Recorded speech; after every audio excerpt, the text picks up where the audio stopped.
बेटा आज जो है वो हम एनपीओ के बड़े वाले क्वेश्चन स्टार्ट कर रहे हैं, जिसमें हमको इनकम एंड एक्सपेंडिचर अकाउंट बनाना है, ओपनिंग बैलेंस शीट बनानी है, क्लोजिंग बैलेंस शीट बनानी है। ठीक है, आप अपना कंसेप्ट याद रखिएगा, current year, previous year and next year का।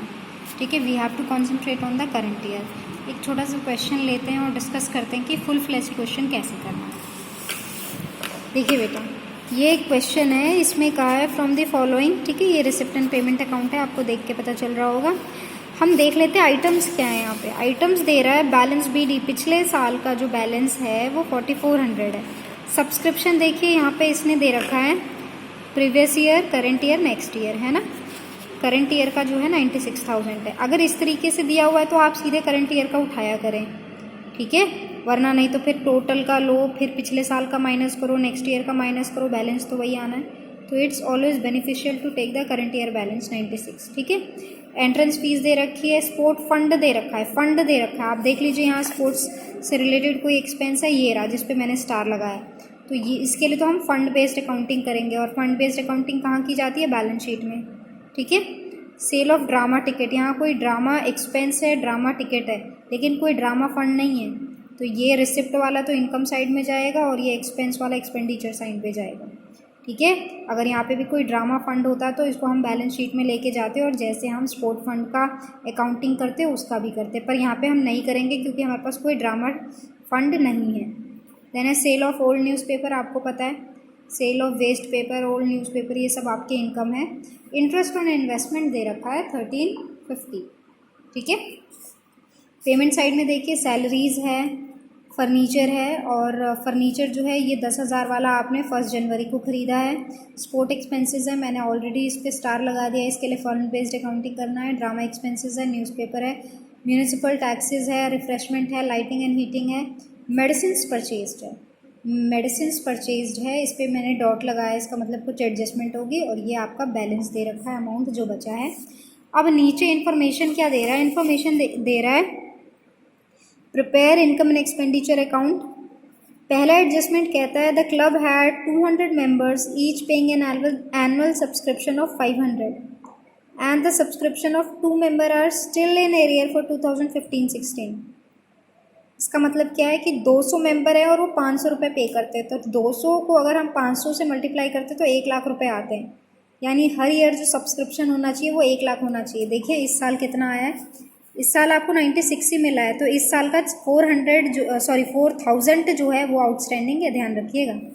इसने कहा 2 मेंबर हैं जिन्होंने पिछले साल का भी पेमेंट नहीं किया है, पिछले साल का भी पेमेंट नहीं किया है, पिछले साल का पेमेंट नहीं किया है। इसका मतलब अगर 2 मेंबर हैं तो 500 रुपये के हिसाब से 2 मेंबर का अगर पैसा बनता है तो 1000 बनता है ना।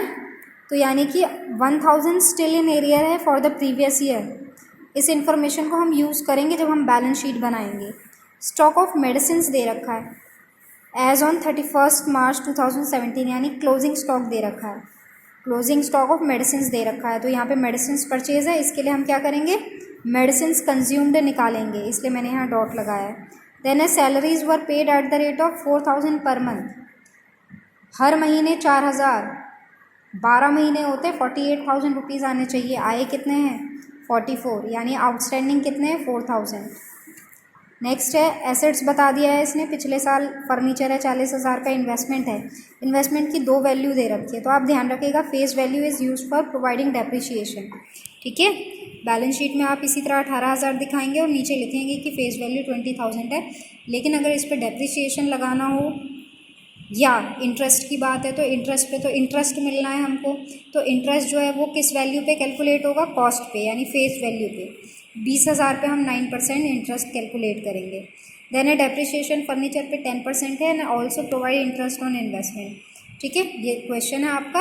अब हम सोल्यूशन करेंगे। देखिए सबसे पहले मैंने यहाँ कुछ कैटेगरीज बना दी है कि इस क्वेश्चन में 2015-16 प्रीवियस ईयर है, 2016-17 करंट ईयर है, एंड 2017-18 नेक्स्ट ईयर है। ठीक है, ये जब भी मैं इसकी बात करूँ आप कहोगे मैम यहाँ भी 16 है, यहाँ भी 16 है, तो ये मार्च 31 होता है। ठीक है ना, ये मार्च 31 तक की बात होती है, और ये 1 अप्रैल से होता है, 1 अप्रैल से। ठीक है, आप समझ गए। अब हम क्वेश्चन करते हैं।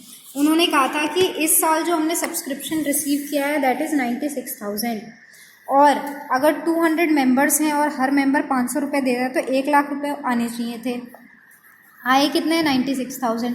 तो यानी 4,000 are outstanding for the current year, OS outstanding CY current year. तो बाहर आएगा वो पूरा 1 लाख आएगा, और कुछ नहीं करना है सब्सक्रिप्शन से रिलेटेड। आपके में दे रखा है एंट्रेंस फीस 8,000, आपने एज इट इज़ लिख दिया। सेल ऑफ ड्रामा टिकट दे रखा है 24 एज इट इज़ लिख दिया। सेल ऑफ वेस्ट पेपर 150 है, हमने लिख दिया। इंटरेस्ट ऑन इन्वेस्टमेंट जो है वो हमें कैलकुलेट करना पड़ेगा, ताकि हम ये चेक कर सकें कि ये जो 1315 है ये फुल अमाउंट मिला या नहीं मिला। तो जब हम इंटरेस्ट ऑन इन्वेस्टमेंट कैलकुलेट करते हैं तो आप देखेंगे 1 साल के लिए अगर आप करते हैं 9% फॉर 20,000 तो वो 1800 आ रहा है। आपने रिसीव किया है 1350, तो कितना नहीं रिसीव किया है? 450 आपने रिसीव नहीं किया है। तो ये एक्रूड इंटरेस्ट करके आप लिख देंगे किस साइड में? इनकम साइड में ही, और यहाँ हमने प्लस करके बाहर टोटल दिखाना है 1800। ठीक है, अब एक्सपेंसेस की तरफ आ जाते हैं। सबसे पहले आपको दे रखा है सैलरी 44, और मैंने आपको बता दिया इसने कहा है 4,000 पर मंथ है, तो 12 4 सा 48 होता है, 48,000 होना चाहिए। तो अपने आप अपना दिमाग लगा लेना कि आउटस्टैंडिंग है 1 महीने का, तो बाहर हमने प्लस करके 48 कर लिया। ड्रामा एक्सपेंसेस यहीं पे लिख देंगे हम। ठीक है, ड्रामा इनकम हमने यहाँ दिखा है, सेल ऑफ ड्रामा टिकट इधर और ड्रामा एक्सपेंसेस इधर। अगर यहाँ ड्रामा फंड भी होता तो ये यहाँ नहीं होता, ये यहाँ नहीं होता, वो सब बैलेंस शीट में होता, पर क्योंकि इनका रिलेटेड कोई फंड नहीं है इसलिए इनको हम यहीं पे लिखेंगे। देन न्यूज़पेपर बेचा है 2500 का। म्यूनिसिपल टैक्सेस हैं एज इट इज़ लिख दीजिए। रिफ्रेशमेंट एज इट इज़ लिख दीजिए। लाइटिंग एंड हीटिंग वैसे लिख दीजिए। मेडिसिन कंज्यूम्ड में जब हम आते हैं तो हमें क्या लिखना है? मेडिसिन कंज्यूम्ड लिखना है। कैसे पता चलेगा कि किस मटेरियल का हमें मैम कंज्यूम्ड निकालना है? तो उनका जिनका आपको पेमेंट साइड में अगर कोई चीज़ अपीयर हो रही है इसका मतलब वो खरीदी गई है।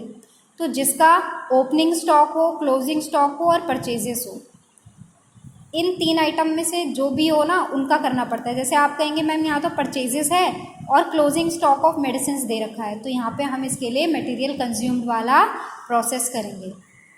तो देखिए मेडिसिन कंज्यूम्ड हम निकाल रहे हैं, ये हेडिंग है मेरी। परचेजेस देख लीजिए, पेमेंट साइड में जो आपके रिसिप्ट एंड पेमेंट अकाउंट में है वो परचेजेस है 4,000, प्लस हम क्या करते हैं? ओपनिंग स्टॉक प्लस करते हैं, क्लोजिंग स्टॉक माइनस करते हैं। अभी इस क्वेश्चन में हमें ओपनिंग स्टॉक नहीं दिया है तो मैंने नहीं लिखा, ये मैंने समझाने के लिए यहाँ वर्ड लिख दिया। आप सीधे परचेजेस माइनस क्लोजिंग स्टॉक लिख सकते हैं। ठीक है, ओपनिंग स्टॉक नहीं है तो नील, क्लोजिंग स्टॉक जो है वो मैंने इसमें माइनस कर दिया और बाहर लिख दिया 3,000।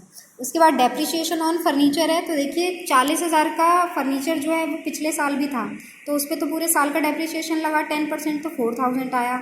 और ये देखिए यहाँ पे हमने एक परचेजेस किया है फर्नीचर का 1 जनवरी 2017 को 10,000 का, तो इस पे 3 महीने का मैंने लगा दिया तो 250 आया। तो टोटल डेप्रिसिएशन ऑन फर्नीचर जो है वो 4,250 आ गया, मैंने यहाँ लिख दिया। उसके बाद मैंने क्या किया? मैंने कैलकुलेशन किया है, जैसे आप प्रॉफिट एंड लॉस निकालते थे, इधर की साइड प्लस की, इधर की साइड प्लस की, तो देखा ये इनकम वाली साइड बढ़ी है तो वही वाला बैलेंस दोनों तरफ लिख दिया और उसमें से ये सारे आइटम माइनस किए। तो जो मेरा सरप्लस आया है, जिसको आप पहले प्रॉफिट कहते थे, नेट प्रॉफिट जिसे हम कहते हैं, पर यहाँ पे हम नेट प्रॉफिट इसलिए नहीं कहेंगे क्योंकि ये NPO है, तो यहाँ पे हम सरप्लस वर्ड यूज़ करेंगे। हमने लिखा 2 सरप्लस 16,000 बैलेंसिंग फिगर है। इस सरप्लस को हम ऐसे भी कह सकते हैं, it is the excess of income over expenditure, excess of income over expenditure 16,000। ठीक है, तो इस तरीके से हमारा सरप्लस निकल गया। अब मेरे पास कैपिटल तो है ही नहीं, मेरे पास कैपिटल तो क्वेश्चन में दी नहीं है ना, कहीं भी कैपिटल नहीं दी। अगर कैपिटल दी होती तो हम सीधे एक ही बैलेंस शीट बनाते, पर क्योंकि यहाँ पे कैपिटल नहीं है, यानी कि कैपिटल फंड नहीं दिया है, तो मुझे ओपनिंग बैलेंस शीट बनानी पड़ेगी और कैपिटल फंड निकालना पड़ेगा। तो देखिए ओपनिंग बैलेंस शीट यानी पिछले साल की बैलेंस शीट, पिछले साल 2016 31 मार्च 2016 को बैलेंस शीट बनी होगी। देखिए बैलेंस शीट एज ऑन 31 मार्च 2016, इसको मैंने ओपनिंग नाम दिया है, और दूसरी बैलेंस शीट होगी उसको मैं क्लोजिंग कहूँगी, जो 2017 में मैं बनाऊँगी। अब देखिए 2016 की सारी इन्फॉर्मेशन आप इसमें डाल दीजिए। देखिए आपके पास 2016 की क्या क्या इन्फॉर्मेशन है। एक ये बैलेंस BD है पिछले साल का, और क्या है आपके पास, ये जो एसेट्स हैं ये हैं पिछले साल के, और यहाँ पे इसने बोल दिया है कि 2 मेंबर है जिन्होंने पिछले साल का पेमेंट नहीं किया है, और पिछले साल का सब्सक्रिप्शन 1,500 है। तो ये सारी इन्फॉर्मेशन हम लिखने वाले हैं। फर्नीचर पिछले साल का 40,000 का आपकी बैलेंस शीट में नीचे यहाँ इन्फॉर्मेशन में दे रखा है 40,000, और इन्वेस्टमेंट है 18,000 की, तो ये दोनों हम लिख देंगे, ये वाला बैलेंस भी लिख देंगे। तो देखिए मैंने फर्नीचर लिख दिया, मैंने इन्वेस्टमेंट लिख दी, फेस वैल्यू नीचे, और जो अभी उसकी कॉस्ट चल रही है, जो भी उसका अमाउंट है जो हमें जिस तरीके से दिया हमने लिख दिया, कैश एंड 4400। अब सब्सक्रिप्शन की बात आती है, पिछले साल कितना अमाउंट सब्सक्रिप्शन का ड्यू रहा होगा। मुझे एक इन्फॉर्मेशन तो उसने दे दी है कि 2 मेंबर ने अब भी पेमेंट नहीं की है, तो 2 मेंबर 500 रुपये पे करते हैं, तो यानी 1,000 तो अभी भी स्टिल इन एरियर है। अब ये 1500 कहाँ से आया मैम? तो 1500 बेटा ये है आपका पिछले साल का सब्सक्रिप्शन 1500 आउटस्टैंडिंग था, जो आपने इस साल रिसीव कर लिया है, तो ये 1500 आपने लिख दिया पिछले साल का, ठीक है। और इसके साथ आपने 1,000 और लिखा है, कौन सा? जो 2 मेंबर ने अब भी पेमेंट नहीं की है वही, ठीक है। तो ये मैंने पूरे 2500 लिखा है। ध्यान से दोबारा सुन लीजिए, दोबारा सुन लीजिए क्या मैं कह रही हूँ। मैं कह रही हूँ कि ये जो 1500 है ये सब्सक्रिप्शन वो वाला है जो मैंने इस साल रिसीव किया है। देखिए रिसिप्ट एंड पेमेंट साइड में लिखा हुआ है, रिसिप्ट एंड पेमेंट अकाउंट के रिसिप्ट साइड में लिखा हुआ है 2015-16 के लिए आपने 1500 रिसीव किया है। इसका मतलब ये पिछले साल आउटस्टैंडिंग हुआ होगा, तभी इस साल मैंने रिसीव किया है, तो यानी 1500 तो पिछले साल के आउटस्टैंडिंग थे। और उसने मुझे यहाँ पे इंफॉर्मेशन दी कि the subscription of 2 members are still in arrear for 2015-16, यानी 2 मेंबर अब भी ऐसे हैं जिन्होंने अभी तक पेमेंट नहीं की, तो उसकी भी आउटस्टैंडिंग रही होगी पिछले साल।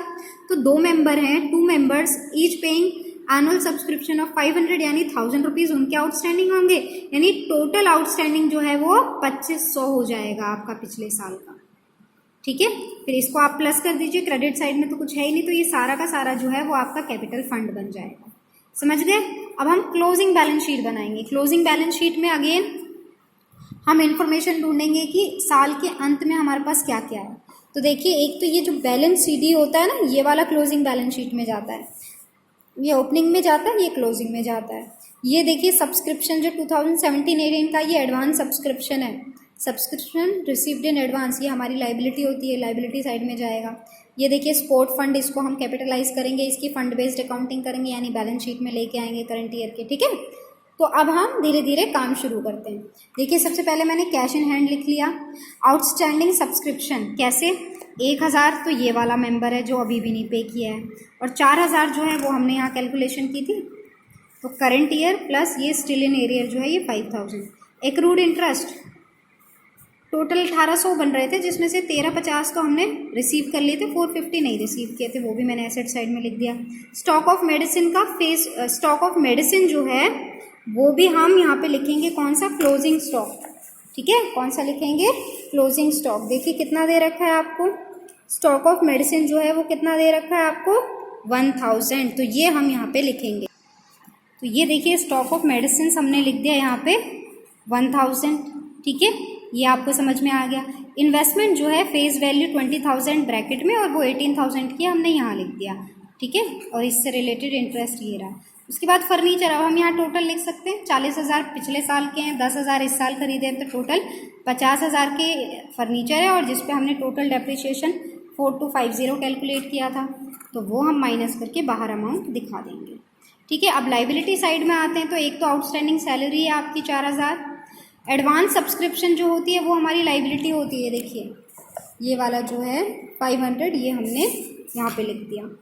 अब स्पोर्ट फंड और स्पोर्ट एक्सपेंसेस दिया था आपके रिसिप्ट एंड पेमेंट अकाउंट में, तो वहाँ से हमने स्पोर्ट फंड 15,000 लिख दिया, और स्पोर्ट एक्सपेंसेस यहीं से माइनस कर दिए। जब किसी चीज़ का स्पेसिफिक फंड होता है तो उससे रिलेटेड एक्सपेंसेस या इनकम यहीं पे माइनस प्लस होते हैं, इसी को हम फंड बेस्ड अकाउंटिंग कहते हैं। तो इसके लिए मैंने फंड बेस्ड अकाउंटिंग कर दी, जो इन्फॉर्मेशन है उससे अपना अमाउंट निकाल दिया। उसके बाद मुझे कैपिटल फंड लिखना है, जो कि मैंने ओपनिंग बैलेंस शीट प्रिपेयर करके निकाल लिया, और इसमें हमें ऐड करना है सरप्लस, जो कि हमारा ये प्रॉफिट आया था। 16,000 आपने ऐड कर दिया, उसके बाद दोनों साइड आपने टोटल कर दी, और वो आपके बराबर आ गई। समझ में आया क्या है? अगर आपको नहीं समझ में आया तो आप अपने डाउट्स मुझसे पूछ सकते हैं, और देख लीजिए कि किस तरीके से फुल फ्लैश्ड क्वेश्चन किया जाता है, ठीक है। एक बार मैं आपको क्वेश्चन भी दिखा देती हूँ अच्छे से, ठीक है। आप स्क्रीनशॉट ले सकते हैं इसका और अपने से भी सॉल्व कर सकते हैं।